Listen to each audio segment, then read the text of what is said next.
This is Conversations with Women in Sales, an award-winning podcast created by Barbara Giamanco, who hosted the first 67 episodes. Listen to interviews with amazing women about their journeys in their sales careers, often discussing sales leadership tips, ideas, and strategies. We aim to inspire women to consider a sales career and for some women to grow into sales leadership. Men, we appreciate your allyship. And now, your host, Lori Richardson. A big thank you to our sponsor, Skillibrium, for their support of this podcast. Leave subjectivity aside with Skillibrium, where talent meets excellence and innovation to build the next generation of human-centric sales leaders and high-performing teams. I'm here today with Anna Randall, and Anna is VP Sales at TigerEye. I'm going to let Anna tell us a little more about that. But Anna, welcome. It's so great to have you on our episode today. Thanks, Lori. It's great to be here. Yep, Anna Randall. I work over at TigerEye, VP of Sales. It's been a journey to that position. I started out as an inside sales support in manufacturing. So I worked at a company, back then it was called Eaton. Now it's owned by Danfoss, but covered a segment for Caterpillar, a lot of accounts across the world for a brand that's very well known. And from there, moved into SaaS software, working for Oracle, where I was a bit like a boot camp. Cut my a lot of cold calling, right? A lot of cold calling. Cut my teeth in field sales there and learned a lot about SaaS products, where I got a phone call that changed everything to move into a startup. And that was a phone call from a recruiter at PlanGrid, and ended up making a change over there. Took a 4-year stint leading sales at PlanGrid before we were acquired by Autodesk. Stayed on at Autodesk for 4 years after that. And when the original founders of PlanGrid started TigerEye, I was asked to come join that team. And here I am today, leading sales at TigerEye. Oh, that's fantastic. But let's go back to when you got out of college. Yeah. You had this inside support role. How did you make a jump to a very sales focused company like Oracle in sales? Did you know somebody there, or was it just fate? Or I'm curious, because some people make an intentional move. It's usually within their company, but you went to another organization. Just curious if you know. Yeah. So while I was covering my own accounts and working, we were using Oracle for our CRM system, and we had a project where we were trying to upgrade our solution. So I actually was picked, I think, probably because I was the youngest by a long shot, but also maybe the most technical on the team, to be a part of that team to help with the upgrade and to help the Oracle configuration team, a Siebel project. So I was working closely on the software project to upgrade the entire platform. And I think it just sparked some interest in what I could learn about software as an industry. And during that time, I actually got to know some of our executive team at my own company. And there was a time when it just happened to spark a conversation where an executive there said, there's more opportunity outside of here. Yes, this is a great job. This is a great company, but SaaS software is a big world, and it's got a lot of opportunity, and there's different things to explore if that's a place that you want to go. They had some connections, and I put myself out there and applied for a role, which is also local in Minneapolis. Oracle had a big presence back then. Yeah. In the town area. Was able to, it's fortunate when where you live has opportunity like that. Yeah. And was able to get in at a role downtown, and it was a grueling interview process. I'll be honest. Oracle's a tough shop, but once you're in, it's really fun.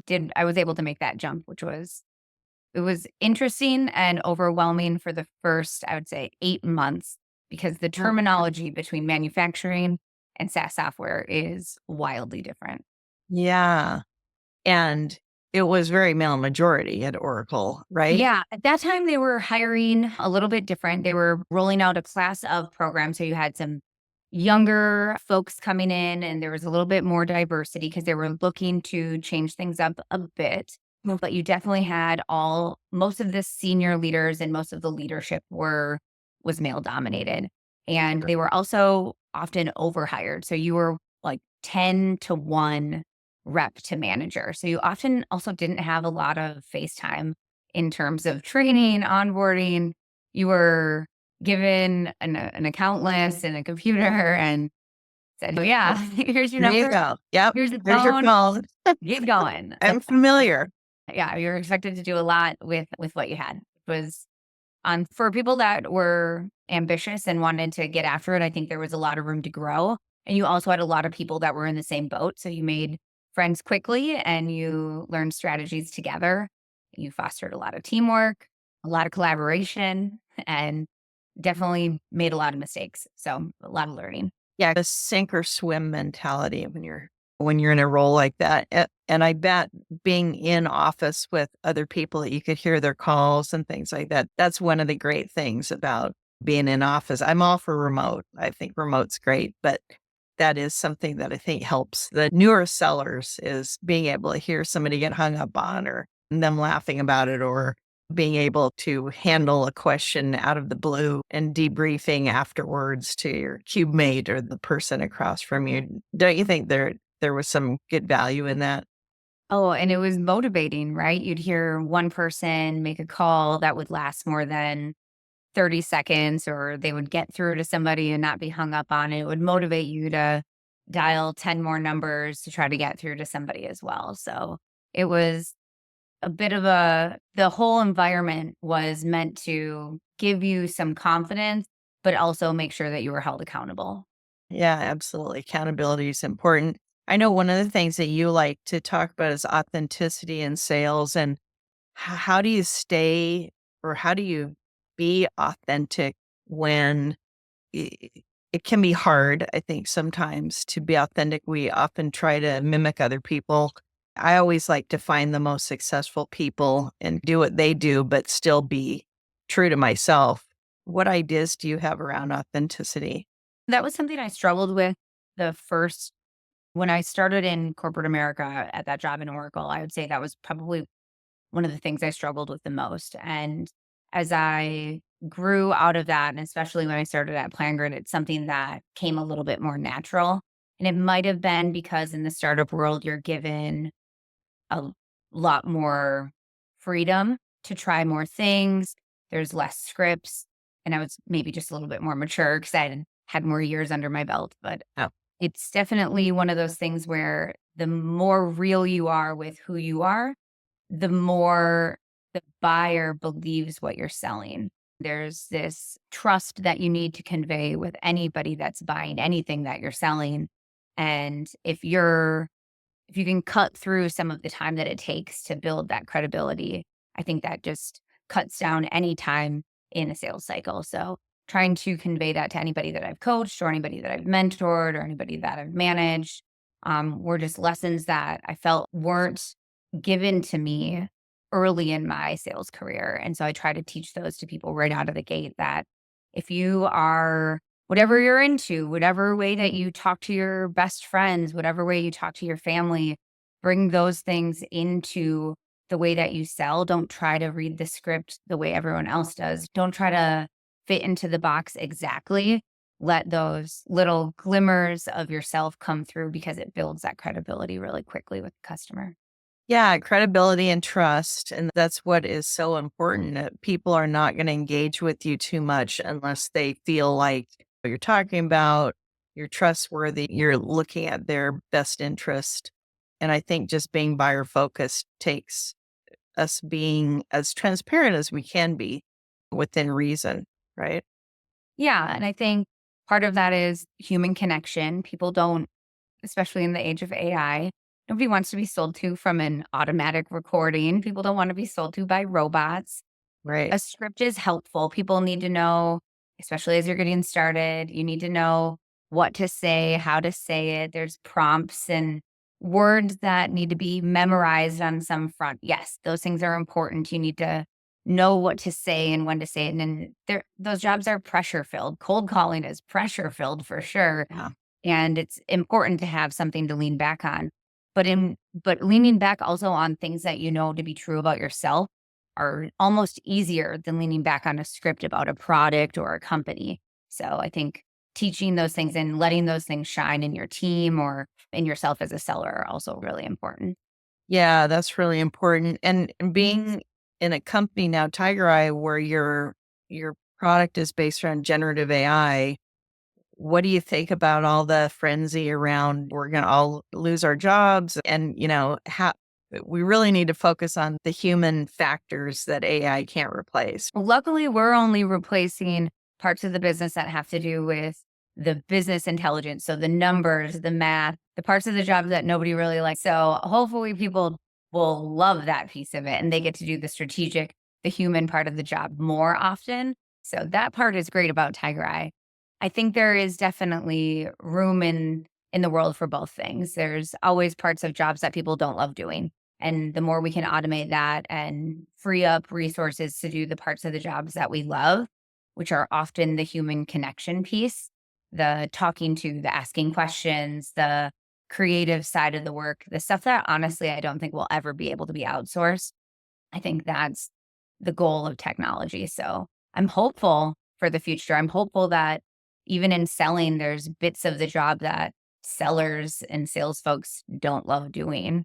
And I hope those Yeah. things can be automated as best possible. Certainly research. That's what SDRs and BDRs spent most of their day doing so much research. And Give it to me. we've seen that change. And now they can focus on higher level aspects. And that requires more training and it requires people who are able to bring more value. So I feel like that the salespeople that didn't know what they were doing and just, or maybe were not coachable, maybe didn't know how to sell, a lot of those people are not around in sales now. And it's allowing for us to do higher value things with the salespeople that we have. Do you feel that way? I do. And I think that the people that will continue to thrive in these environments are going to be the same ones that pace during any hard times, right? The ones that were able to think creatively during unprecedented times during COVID or thought outside the box during difficult times in the economy. We sold construction when construction was at some of its lowest times. I worked in manufacturing when manufacturing was at some of its lowest times. It was the Yeah. best sellers that thought, okay, how do I overcome these things that are completely outside of my control that I don't have to fight against, but I want to work around? Yeah. That those are the folks that rise to the top that will continue to rise to the top. If you fight against I think you'll probably be left behind. But if you figure out how to work with it, I think you'll probably continue to rise. And I feel like there's patterns in those people, and they are often very creative. They're often Yes. the box thinkers. They're often also very fun people. So I feel like you can pick Yeah. that It's for crowd. funny because when I was young, I was very creative, doing a lot of arts and crafts and things like that.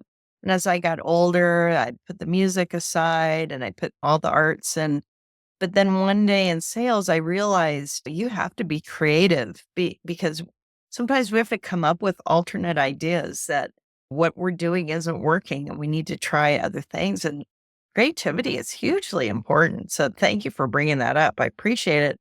Another thing you talk about is a lone wolf mentality.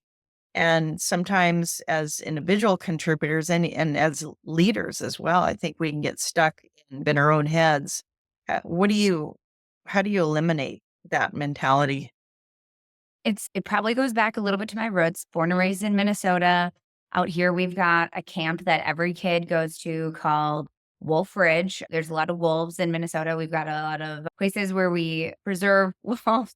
And so we learn about wolves a lot. And a lone wolf is actually a very sad thing. It means that they've actually been left out from the pack because they cannot keep up anymore. They're usually very elderly or they're sick or they're injured. And it means that they actually cannot perform at the level that everybody else in the pack can. And they're actually going to bring the pack down. And so the pack leaves them behind. Oh, And it's so so the sad. idea- a lone wolf is actually not a top performer. They are not somebody that, I think in sales, we try to flip that as somebody that's, I'm better than everybody else and I don't need the rest of the team. But the actual meaning of the word is the inverse of that. So when I've managed teams, I always try to think about that. Like, we want to bring everybody in. And if you feel like you're alone on an island, that might have been my fault as a manager, that I've done something where I haven't brought you in, and there might be something that we're missing that you need. And so what can we do to make sure that you've got everything to be successful? And where I want a team to focus is on the strength in learning from one another, being able to protect each other from missing deals or missing deadlines or letting things fall through the cracks, having each other's back. And if somebody's wins a deal, celebrating together. If somebody, has something that doesn't go their way, making sure they feel supported and they'll get the next one or whatever that looks like. But having that pack mentality so that there's nothing that they can't handle. I think it just, many hands make light work, and that's a good mentality. And That's great. it's just one of those sayings that I think always got under my skin, was that people used to brag about being a lone wolf. And I was like, you have it all wrong. You have it all wrong. That's not a good thing. So I love that. I try to change the mentality of on my teams. That's a really great perspective. I appreciate hearing that. And also focusing on mindset is so powerful too, right? And we need grit in sales. How do you hire for that, and how do people in sales survive without it? I don't think we do. Yeah, I think grit is one of those funny words where I think you could ask a lot of people what grit is and they'd all give you a little bit of a different definition of it. For me, I played a lot of sports growing up. I wasn't naturally gifted in anything. I'm 5 feet tall. Neither of my parents are very tall. I don't have any God-given abilities for a single particular sport, but I was coachable and I was a good listener, and I was always willing to give it my all, and I showed up and I was determined. So I think there's a lot of ingredients that can go into grit, perseverance being one of them, the ability to get up day after day and give it your all, whatever word that falls under. I think there's a lot of words that categorize into that, but there's just this sense of being a doer. And in sales, you have to really want to be a doer.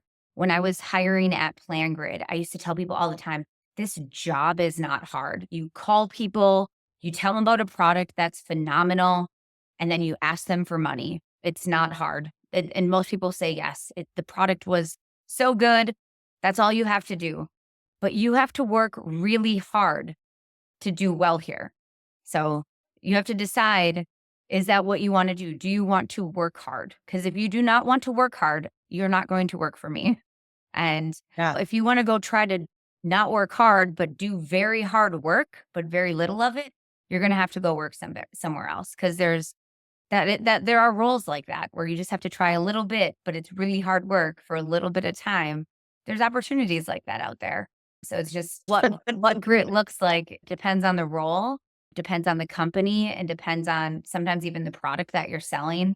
But each team and each manager and each company really has to think about what grit means to them, and what it's going to take to get to the goals that they have, and maybe even what that year looks like, because sometimes each year in the same company can require different types of grit to get through whatever is coming for that year. Yeah, that's a great point. We consider it will versus skill. Yeah. And we all need skills, but those can be taught. You can teach anyone skills, but you really can't teach them will or grit. Like you show up with that or not. Yeah. The fire in the belly, I used to say, you got to want it. And I don't need people to be obsessed with things, but I need them to want it as bad as I can't want it more than they do. Yeah. Yeah. For me, it was a chip on my shoulder. As a single mom, I was out to prove to the world that I did make good decisions, even though I was a very young single mom.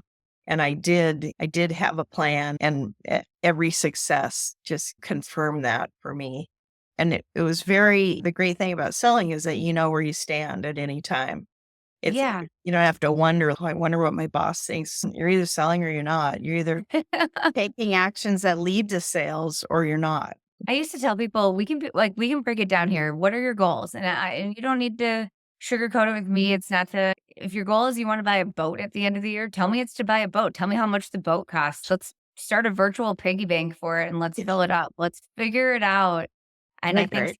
when you get real tactical about these are people that are willing when you're coaching salespeople, they are willing to gamble 30, 40, 50% of their salary and bet on themselves. That says a lot about a salesperson. There's hardly anybody else in the company that 50% of their salary on Right. themselves and Yeah. on their outputs. Especially at startups where other teams miss deadlines. They don't pump out product when they say they will. They don't solve support problems when they say they will. And you're lucky if you're at a team, at a company where all of those things always go the right direction. And I've been lucky enough to be on teams where they have. I've been on teams where they haven't. And with the only certain folks that are taking variable pay have to show up and do it themselves. And it just says a lot about folks that do that. And I think it's really fun to hire. I think it's so fun when you have a team that shows up and wants to do that for themselves. And then it's just so magical when you have a team that shows up for each other. That's when you know you've really struck like gold, is when you Yeah. have a team that shows up for each other. Yeah, for sure. And in the old days when I started in sales, I was on straight commission. I haven't 50/50s as far as I've gone, but I've heard of those Scary. types of jobs. That is a big gamble, and I commend anybody that has been able to do that. That Yeah, is you just did a that 90-day is draw, gold. and that was it. It was you better figure it out quick. And luckily, I got in, just like you were saying, there was lots of opportunity. I got into tech when it was first starting in the mid 80s. And there was one of the guys that hired me said, "There's more here in scraps than anywhere else." And they were true. It was true. So I was very fortunate in that. Is there a book or video or podcast or anything that you'd recommend to others? Yeah, if people haven't read the book literally named Grit by Angela Duckwell, I think it's just a great book that sets up a lot of foundation of, I mean, her perspective on it gives you the psychology behind how you're not born with things. But I think she lays out a really good foundation. I give that book to anybody that I hire just to let them know how I think about it. But that is usually the first book that I read. And then the second, it's a podcast that I listen to, but it's a very, very well-known book as well, but it's the Dale Carnegie. He has there's a whole podcast from Dale It's a Carnegie as well. podcast? I didn't know that. Yeah, he has a leadership podcast, the Dale Carnegie program has a Yeah, leadership not podcast, him, but yeah. How to Win Friends and Influence People is Yeah. obviously a great book. When I was in my early 20s, I paid out of my own pocket to go to Dale Carnegie, put myself through a 12-week program, and it was great. It was really, Yes, that was the first sales class I ever took, and it was at Eaton at the time. yeah, They put me in it, and it was where you learned the sweetest sound is somebody's name, and it stuck with me so hard that I have never stopped obsessing over saying people's names correctly yes. since that day. Thank you, Anna Randall. Use your Thank name. you. Anna is VP Sales at TigerEye, and continued success. And we look forward to watching your career. And thank you so much for sharing your story. I'm sure it will impact other people who are listening. Thanks, Laura. Thanks for having me. Thanks for listening to this episode of Conversations with Women in Sales. You can find all of our episodes at womensalespros.com/podcast. Help us spread the word and let's change the face of B2B sales.